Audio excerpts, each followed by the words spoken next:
Forte abraço para você que é membro aqui do canal. Muito obrigado por você estar nos fortalecendo e essa é uma forma que eu achei para tentar retribuir o seu apoio com o nosso trabalho. Para você que é membro, nós vamos fazer aqui uma resenha completa do livro chamado Lodebar, Submundo do Crime, A Vida na Prisão. Então qual que é a ideia desse primeiro vídeo para você entender a dinâmica? Uma vez por semana eu vou vir aqui, vou gravar o vídeo, lendo o capítulo, tá? E pausando, comentando, dando as minhas impressões, falando, né, alguns detalhes, algumas situações que de repente, não que não esteja no livro, mas que de repente me faça refletir com a minha cabeça atual. Então vai ser um trabalho, não digo mais simples, mas não vai ter aquela super produção que a gente faz nos vídeos. Lógico que sempre eu vou colocar uma imagem ou outra pra gente poder entender as minhas impressões, as impressões, digamos assim, de modo geral, dessas sensações de estar preso. Então acho que vai ser um projeto muito gostoso pra gente trocar ideia, conversar, ficar aqui também no canal registrado essa nossa resenha. Então depois da vinheta vamos começar a nossa resenha. Interessante como é que a vida ela é muito louca. Ter contato com a obra Lodebar pra mim é algo muito interessante porque eu sei que cada palavra que foi redigida, foi escrita dentro da prisão, hoje ter se materializado num livro, num projeto, é algo que traz assim grandes lembranças, né? Então capítulo 1 tem um nome chamado A Queda. E por que eu coloquei o nome A Queda, né, cara? A Queda porque realmente foi um momento em que eu caí, né? Um momento em que eu tava indo, digamos assim, pro abismo. Acho que até por isso que eu coloquei nome A Queda pro capítulo 1. Vamos lá? Vou dar uma lida aqui pra você então na parte. Vai ficar uma mistura de áudio visual, como se fosse um audiobook. Acho que vai ficar bem legal essas resenhas. Dia 4 de maio de 2012, 7h12 da manhã. Polícia! Polícia! Foi com esse som que acordei naquela manhã de sexta-feira. Algo assustador. Mas o que está ocorrendo? De repente, levantei-me da cama e fui até a porta do quarto, e na hora que coloquei a mão na maçaneta, fui surpreendido com um tranco muito forte. No chão! No chão! Gritou um policial da rota. Fui derrubado por uma rasteira e caí de cara. Na minha cabeça, uma metralhadora e um pé apertando meu rosto ao chão do meu quarto. A cena era chocante. Eu estava sem entender nada. Pensei, nossa... O que está acontecendo aqui? O clima começou a ficar muito tenso e eu ainda estava sob o efeito do sono, torcendo para tudo aquilo ser um pesadelo. Mas não era. Um policial da rota me pegou do chão e disse: "Você que é o Arquimedes Nicastro?" "Sim, sou eu mesmo." Na hora ele me mostrou uma foto e disse: "Reconhece essa pessoa?" Eu olhei para a foto e fiquei chocado. Mas o que ele estava fazendo com uma foto minha? "Desculpe, mas não estou entendendo nada do que está ocorrendo aqui." Respondi ao policial. Esse momento foi muito tenebroso para mim, falando a verdade, porque normalmente as operações policiais elas ocorrem sempre na parte da manhã. E eu lembro que eu acordei com aquele som, tipo de, sabe, de pessoas entrando na sua casa, batendo o pé, tipo, marchando mesmo, né, como se fosse uma marcha. E aí eu meio que despertei, só que na hora que eu levantei da cama e fui abrir a porta, eles já chegaram realmente invadindo tudo. Já me derrubou no chão, então foi um momento ali, foram segundos bem angustiantes. Você tá sob o efeito do sono, né? Então você tá ali naquele momento tentando fazer uma análise do que é real e do que pode ser de repente um sonho, um pesadelo. E aí eles aproveitam, né? Acredito que sejam até treinados para isso, para usar esse efeito do sono para já, tipo, não dar tempo de pensar. São muitas perguntas rápidas, né? Acredito que isso seja uma técnica. Várias perguntas em busca de pegar as contradições e já pegar o cara realmente ali, como a gente chama até na gíria, né? Pegar o cara moscando. Então foi algo assim bem estranho, foi uma sensação muito difícil de equalizar em palavras aqui pra você, porque é um momento em que você tá totalmente vulnerável, né? Você tá tentando fazer ali um panorama do que é, qual é a gravidade, coisas de segundos, entendeu? É coisa de segundo. Lógico que hoje, numa resenha aqui, você consegue ter um pouco mais de tranquilidade para enxergar o contexto geral. Mas naquele momento, nossa, foi algo bem pesado, assim, em frações de segundos. Vamos continuar a leitura. Nesse momento, ele fechou a cara e me disse agressivamente: "Você está me tirando? Acha que saímos lá de São Paulo só para conhecer essa cidade chamada Bom Jesus dos Perdões? A coisa vai ficar feia para você, rapaz." O olhar daquele policial estava cheio de ódio. E senti um grande calafrio naquele momento, uma sensação estranha. Mesmo assim, disse: "Não sei do que o senhor está falando." Acredito que provoquei sem intenção a ira dos policiais da rota. Havia uns 8 policiais dentro do meu quarto, todos fortemente armados. Eles se entreolharam como se estivesse conversando em código. Foram os 5 segundos mais longos da minha vida. O negócio é o seguinte, Arquimedes. Sabemos tudo sobre a sua vida, cara. Não faça a gente perder tempo. Não queremos machucar você. Apenas contribua, falou mansamente outro policial. Nesse momento, enquanto eu pensava em uma resposta, um policial pegou um abajur que estava ao lado da minha cama e tirou do bolso um canivete. A cena era assustadora. Ele começou lentamente a descascar o fio do abajur e olhava dentro dos meus olhos, colocando assim uma pressão psicológica em mim. Steve é uma gíria de grupo comum entre policiais do Brasil, principalmente no estado de São Paulo, para designar outro policial para alguma tarefa. Steve, por favor, procure uma tomada 220 volts para mim. Quero ver se esse cara não vai começar a falar agora. Eu estava assustado. Não tinha como falar que não. Ninguém gosta de tomar choque. O barato, gíria que significa uma situação, barato, uma situação, estava ficando louca. Outra gíria, que significa complicada. Então, o barato tá ficando louco, uma gíria, a situação tá ficando complicada. Então eu disse, vai me dar choque? Isso não é necessário. Cala a boca, aqui é a rota, porra. O policial se alterou de forma incrível só porque eu usei uma expressão. Pô, pelo amor de Deus, era como se eu estivesse cara a cara com o diabo. Algo tenebroso. Nesse momento que eles perceberam que basicamente não tinha nada de ilícito na minha casa, eles ficaram bastante agressivos, né? Porque nesse instante, o que acontecia? Eles estavam entrando nos quartos, revirando o meu guarda-roupa, eles desceram no quintal, eles estavam fazendo uma varredura total dentro da casa em busca de provas, em busca de armas. Então todo o tempo que eu estava ali em poder dos policiais da rota, as perguntas que eles faziam era sempre essa: cadê o dinheiro? Cadê a droga? Cadê o dinheiro? Cadê a droga? E eu tava ali, tipo, mano, não sei do que o senhor tá falando, porque de fato não tinha nada de ilícito, né, na minha casa. E aquilo, de uma certa forma, parecia que eu estava ocultando algo, ou não querendo falar algo. Mas até então, aquele diálogo que eu falei pra vocês de segundos, você tem que também ter uma mente bem cabulosa, porque é um jogo de xadrez. Eles estão movimentando peça no campo intelectual, eu também estou movimentando peça, então está sendo uma troca ali, né? Tipo, a gente está, de fato, guerreando intelectualmente falando. E o que acontece? Acredito que eles devam ter pensado que eu estava, a gente chama na gíria, né? Metendo louco, tipo, tentando enganar, não vindo com a verdade. Foi quando eles usaram essa, talvez, estratégia. Puta, eu nem acho que é estratégia, mas é uma forma que, não estou generalizando também, alguns tenham de fazer uma pressão psicológica maior. Que foi na hora que ele pegou o abajur, cortou, né, aquele fio do abajur, e aí ele começou a descascar o fio, cara, numa frieza ali do meu lado, assim, ó, cara, você vai falar e tal. E outros policiais no meu quarto procurando, depois na casa procurando uma tomada de 220. E aí eu fiquei meio aterrorizado, cara, porque é aquela situação, você começa a lembrar de filmes, você começa a lembrar de séries, você começa a lembrar de uma série de coisas que você fala, vai acontecer comigo agora, né? Acho que você até sabe daquela cena tão emblemática que fala do filme Tropa de Elite, quando o cara vai lá, coloca um saco coloca um saco na cabeça do cara, tentando ali, meio que torturando o cara, né, mano? Esse que é o papo reto.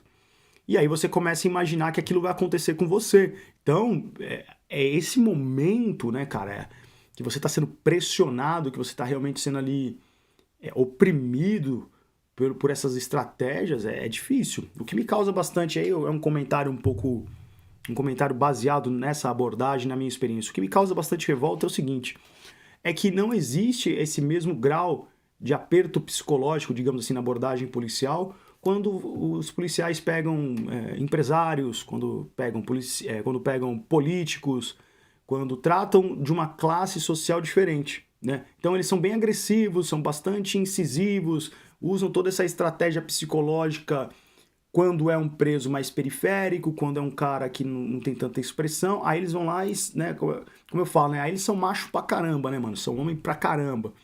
Agora, eu não vejo essa mesma disposição quando se trata, digamos assim, de caras que tenha bala na agulha, né? Por isso que é complicado, né, meu? É complicado.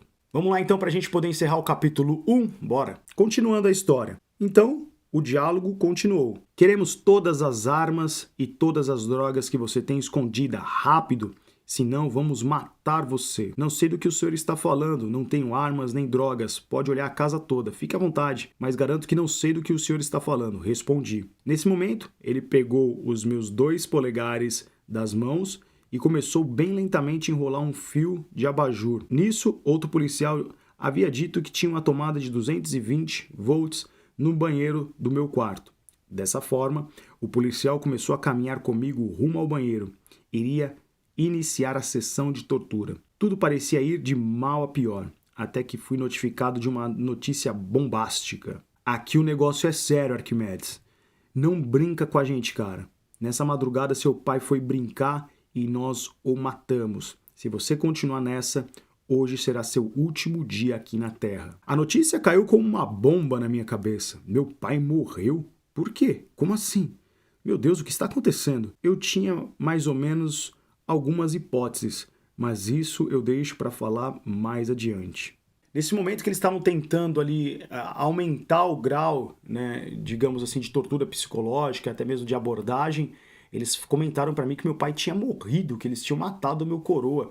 E ali realmente eu falei, nossa, mas meu coroa, meu pai, cara, o que tem a ver? E eu comecei a entrar no... Sabe, tem uma gíria atual que os caras falam, né? Bugou a mente. Tipo, a minha mente travou, a minha mente entrou em colapso naquele momento. Falei, meu, o que tá acontecendo?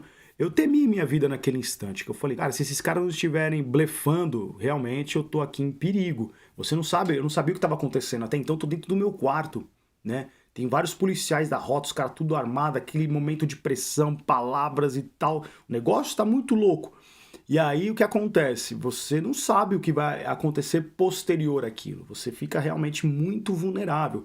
Essa é a verdade. Não adianta o cara ficar pagando de bichão. Ah, eu sou bichão e pai e tal. Não, mano. Você tá ali numa situação que você está vulnerável. Não tem como bater de frente. Como é que você vai xingar um policial ali? Os caras tudo armado, tudo numericamente maior, tudo. Então tudo estava desfavorável, não tinha muito o que fazer, entendeu? Então você fica na defensiva, é natural. Continuando a história, a pressão psicológica dos policiais da rota era horrível. A sensação era que eu havia encontrado realmente a morte. Rondas ostensivas Tobias de Aguiar, mais conhecida pelo seu nome Rota, é uma modalidade de policiamento do 1º Batalhão de Choque de São Paulo, Tobias de Aguiar. É uma tropa reserva do Comando Geral da Polícia Militar do Estado de São Paulo. Atualmente, é o maior batalhão de polícia militar do Brasil, possuindo cerca de 900 homens e 150 viaturas. Esse é um número em média. Já na realidade, sempre houve certo medo pelos criminosos quando a rota estava em alguma operação, pois ela só se envolvia em casos grandes, combatendo o crime organizado, por exemplo. Eu faço aqui uma ressalva sobre a questão da rota dentro do livro Lodebar, porque, para você entender, dentro do crime, isso na década de 80, pegando a década de 80, 90, acho que 90 um pouco menos, mas pegando esses anos, a rota sempre teve uma fama dentro do estado de São Paulo de uma polícia muito agressiva, né? Haja vista com a tropa de choque, no massacre do Carandiru. Então, no meio criminoso, sempre havia ali um medo quando a rota encostava na quebrada, quando a rota estava envolvida em algum tipo de operação. E os policiais da rota também sabem que eles têm essa fama. A fama do quê? Ó, a gente aqui mata mesmo, mano. Eu tô gravando essa resenha em 2023, né? Pra futuramente quem estiver assistindo, não sei quanto tempo esse vídeo vai ficar no ar ao longo dos anos. E nesse ano de 2023, você sabe que aconteceu aquela tragédia mesmo, que mataram um policial da rota. E qual foi o recado que eles fizeram? Não podemos perder o nosso respeito. Vai acompanhar na minha linha de raciocínio aqui.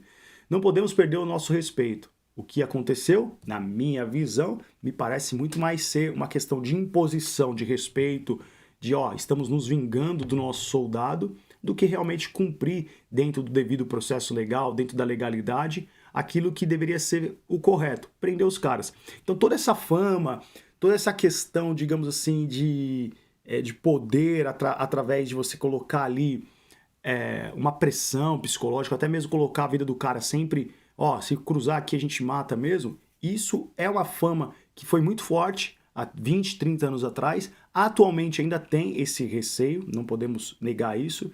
Então toda essa nuvem nebulosa, tudo isso que está por trás da rota no estado de São Paulo é algo muito presente. Eu acho que vale a reflexão a respeito disso, né, para que a gente possa ter a dimensão das coisas. Nesse dia, estava eu e minha irmã na minha casa, ela em outro ambiente da residência. Eu continuava no quarto. Já havia passado uns 30 minutos de conversa e pressão. Eles queriam de qualquer forma armas e drogas. Porém, não havia nada de ilegal em casa. Arquimedes, você é do PCC? Sigla para dizer primeiro comando da capital. Perguntou um policial. Não pertenço a nenhuma facção criminosa, senhor, respondi com voz firme. Nessa hora os policiais se entreolharam e começaram a me tratar de forma diferente, como se estivesse lidando com um grande criminoso. Bom, não sei, mas naquele momento era o que parecia. Desistiram assim da sessão de tortura. Após quase uma hora de conversa em meu quarto e depois também de uma grande varredura por toda a casa, finalmente chegaram à conclusão que a minha residência não havia nada de errado. Mas, para minha surpresa, o policial falou: realmente não encontramos nada de ilegal na sua casa, mas eu tenho aqui um mandado de prisão temporária para você. Você está preso. Como assim, preso? Não tinha nada de errado, nada de ilegal foi apreendido na minha casa. Por que eu serei preso? Indaguei revoltado a notícia para o policial. Você sabe, cara, você sabe, falou um tenente da rota em tom irônico. Caminhava pelo corredor quando vi mais de 20 policiais na sala. Uma mulher e um rapaz de terno. Essa mulher começou a tirar fotos de mim e o rapaz de terno apenas me analisava. Parecia um delegado. Enquanto isso, eu observava a minha irmã passando mal, creio que por conta do nervosismo do momento. O clima era realmente muito tenso. Após todo esse procedimento, os policiais me levaram para frente da minha casa. Chegava a hora de ir para a delegacia. Eu não imaginava qual, provavelmente em São Paulo. Quando coloquei meus pés para fora da casa, tomei um grande susto. Haviam muitas pessoas na frente. Acredito que mais ou menos umas 200. Estava lotado. Havia 6 viaturas da rota, 2 em cada esquina da rua, impedindo a passagem de carros. Uma operação de guerra. Eles me mantinham algemado na frente da minha casa, de pé, para que todos os populares pudessem assistir aquele espetáculo que eles estavam dando. Ao meu redor, 4 policiais fortemente armados com metralhadoras, apontadas para mim. Algo horrível. A cena era chocante. Ali começaria a ser escrito cenas dos piores momentos da minha vida. Já caminhando para o final dessa resenha do primeiro capítulo, se encerrou agora o primeiro capítulo, mas fazendo aqui agora um resumo. Nesse instante foi um momento muito complicado para mim. Por quê? Eu tô ali, depois de sair do meu quarto, tô indo para outro ambiente da minha casa, minha irmã mal pra caramba, minha irmã chorando, passando mal, né? Porque foi uma pressão para ela também, né? A menina não tinha nada a ver.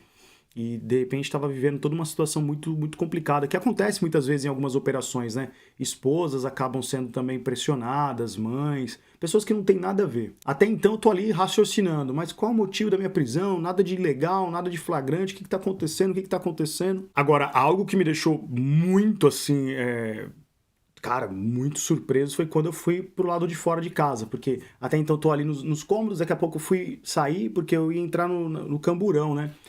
Quando eu cheguei na frente de casa, mano, tinha muitos populares, muita gente na frente de casa, tirando foto com o celular, né? E aí eu fiquei, acho que, não me lembro o tempo mais ou menos, acho que mais de 10 minutos eu fiquei com certeza algemado na frente de casa, com os policiais, tipo, me escoltando, e a galera vendo, os meus vizinhos. Mano, foi um negócio, assim, muito, muito escandaloso mesmo, né? Que trouxe, assim, muitas... cara, trouxe muitos traumas, sinceramente, foi um negócio que repercutiu muito, sabe? Repercutiu demais na minha... repercutiu demais na minha imagem na cidade, né? Até então, eu tinha uma imagem que eu vou começar a contar depois nas outras resenhas dentro aqui desse trabalho do livro, mas até então as pessoas começaram a, pô, o Arquimedes, foi algo muito pesado, para mim, de fato. E assim a gente encerra então, pessoal, o capítulo número 1. O capítulo número 1 é bem curtinho, do livro Lodebar, né? Deixa eu mostrar aqui para vocês. Não sei também se dá para ver, né? Capítulo número 1. O capítulo número 1 começa na página 9 e vai até a página 13. Então é bem curtinho mesmo, tá? Aí na próxima resenha a gente vai falar sobre o capítulo 2, a delegacia.